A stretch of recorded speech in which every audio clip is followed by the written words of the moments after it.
Hi everyone, I'm Mel, and first of all, I just want to say a huge thank you for being part of the Top Notch Teaching community and also for opening up your newsletters every week. I actually really appreciate that, and it's kind of special, so thank you. I just really wanted to pop into your inbox this week so that you could put a bit of a face behind the name. So this is me, I'm Mel, and I'm a teacher just like you. And today I really just wanted to share a little bit of my teaching journey with you. And even though I may seem like I've got it all together in the blog posts and on the website, it didn't actually start out that way. So back a few years ago now, about 14 years or so ago, it was my first year of teaching, and in Australia our teaching year starts at the start of the year, so it's sort of towards the end of January and early February are when all the kids go back. And as a new teacher, I was super excited that I was about to get my first teaching position. I did exactly what they said I needed to do. I put in my form that listed all of the schools and locations that I was willing to go to. Back in those days, it was like a pool, so you didn't really apply directly to the school. You went in part of the pool and then they would, I don't know how they select you, it seems quite random. They would select you and then offer you a teaching position. I remember it got to about Thursday before school was going back on Monday for teachers, and I hadn't heard anything, and I was actually quite shocked because I did all of the difficult to staff schools, all of the regional schools, sort of from Perth in Western Australia, which is where I live, all the way up the top to Broome and Wyndham, like all of the coastal towns. That was a kind of a request of my boyfriend moving with me, is that he wanted a coastal location. But I picked all of the schools from, Carnarvon to Kununurra to Karratha to South Hedland, so some really difficult areas. So I thought to myself, I'm not going to have too much trouble getting a job. And I remember this day so clearly, like it was yesterday. It was a Thursday. I think I was watching Days of Our Lives. Okay, maybe not the best show, but that's kind of what you do when you're hanging around waiting for something, and the phone call came through. And I got my first teaching position, and it was at a school up in South Hedland. So it's a mining town, and it's about 1,600 kilometres north of Perth. So it's a pretty big move to move my whole life from Perth, always been a city girl, to a country location such as South Hedland. And after I got over the shock of actually getting position and the excitement, it actually kicked in that, oh my goodness, I actually have to be there for Monday when the kids arrive. And so the teachers were already at school on the Thursday. That was their 2 professional learning days, so Thursday and Friday, and then the kids were coming on the Monday. Basically, this school realised they didn't have enough teaching staff on the Thursday, and why I got the phone call.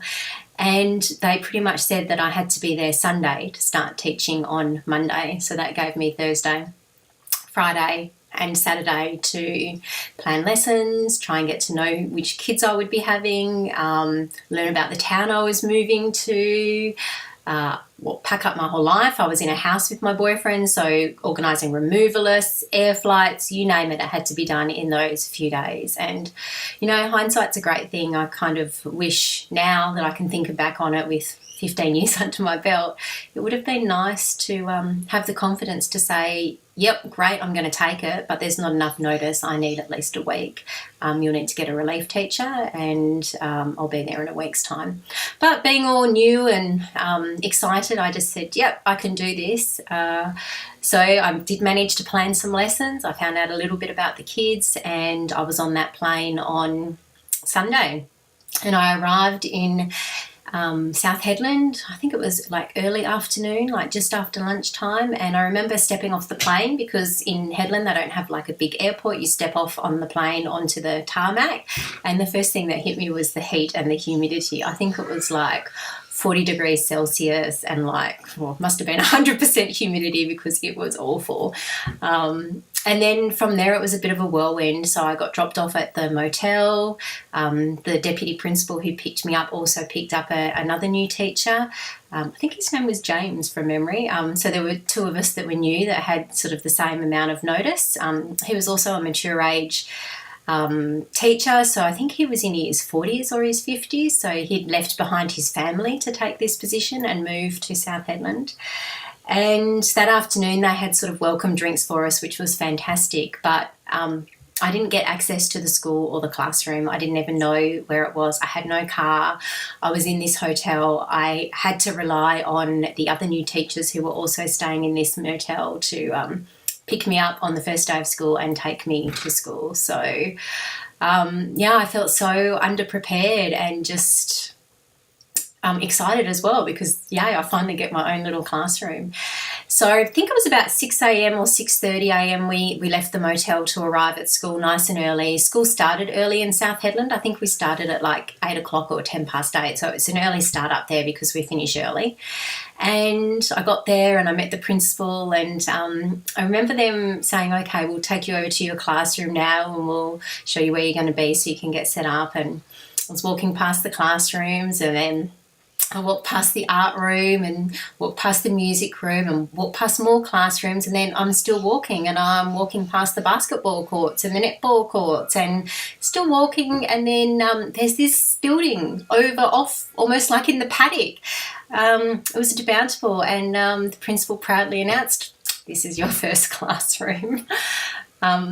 I think kind of reality sort of hit in then because I was so removed from the rest of the school. It was like I was just chucked out in the paddock in the middle of nowhere, almost just forgotten about. And it was a bit hard to get over that in the on the very first day, meeting my very first classroom. But, as you do, you just got to pull it together. So I fussed around in the classroom and got organised and set it up as best I could. I mean, I even had that old sort of blackboard, so I didn't have a whiteboard. I had a blackboard that sort of leaned backwards with the old cupboards underneath. So not like sort of the schools I'd done my prac at in Perth, in the leafy screen schools with, the beautiful whiteboards that everything was new and clean and fresh. No, I'm not even sure that this classroom had been cleaned.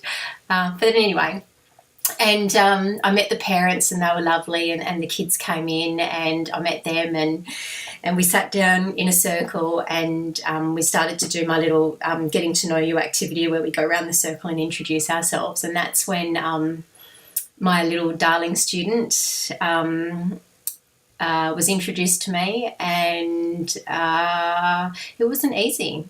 I hadn't ever experienced on my prac a student that did these types of behaviours. That first day when children were trying to introduce themselves, this little boy was, it started with just crawling through the circle and tried to redirect, tried to re-engage, sit next to me, all of those sort of low key sort of responses that you're told to try with children. We're getting to know each other, let's try that.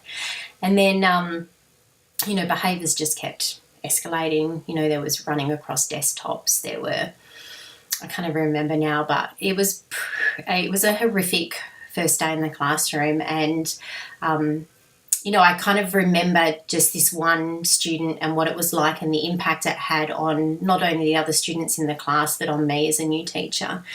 But I felt like I couldn't really give any attention to anybody else because this was the person that I had to, put all my energy into. And I remember going to the office or the staff room I think it was lunchtime. I don't even think I bothered to go at recess. I think I went to toilet break and then came back and tried to get organised. So I think it was lunchtime.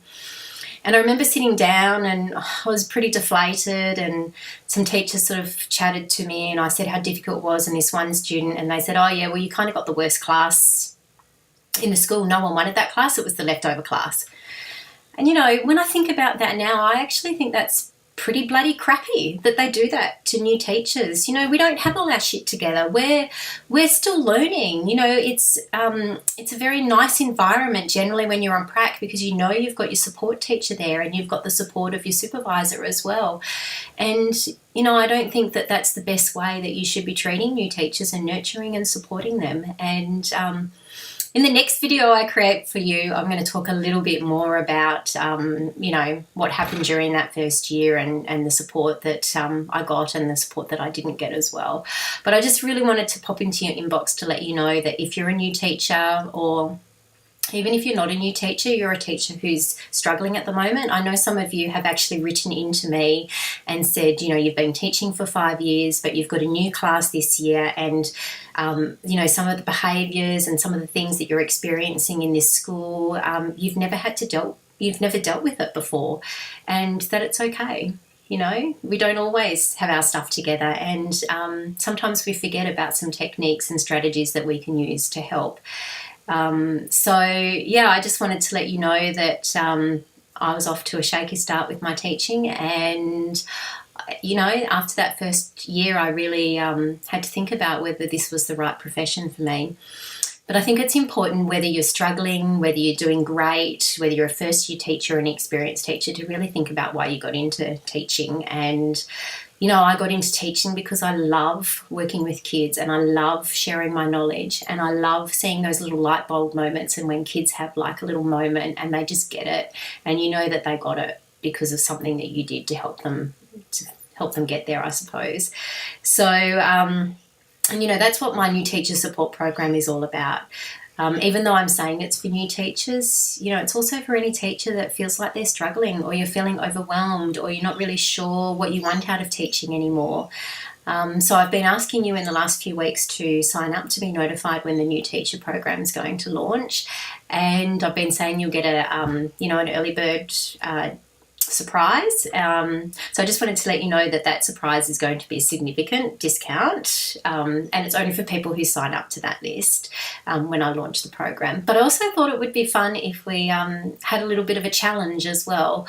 So as part of that list, when you sign up to opt in to find out about the early bird price, we're also going to have a fun challenge. So I thought it would be good to have a mini challenge to help you get back on track with your teaching, to beat overwhelm and teacher burnout. And I'm going to give you some really actionable strategies and advice and reflection questions over a week or so, just to sort of help you get back in the groove of your teaching as well. So if you haven't done already, go back over to the newsletter and just click that link that says sign up for the early bird special. Once you click that, then you'll be notified to me that you're interested in finding out about the program, but also the really exciting challenge that we've got set up as well. Okay, geez, that was a lot of talking, wasn't it? I didn't realise I had so much that I wanted to say. I thought this video was going to be like 2 or 3 minutes long. I'm not sure how long it is, but if you've stuck to the end and watched it all the way through, thank you very much. Thank you again for supporting my little website and signing up to my newsletter. I really appreciate it. And I actually really appreciate it when you guys write to me as well and you hit reply to an email when something's resonated with you. So thank you. Okay, and I will see you back in your inbox next week. Have a fabulous week. See you later.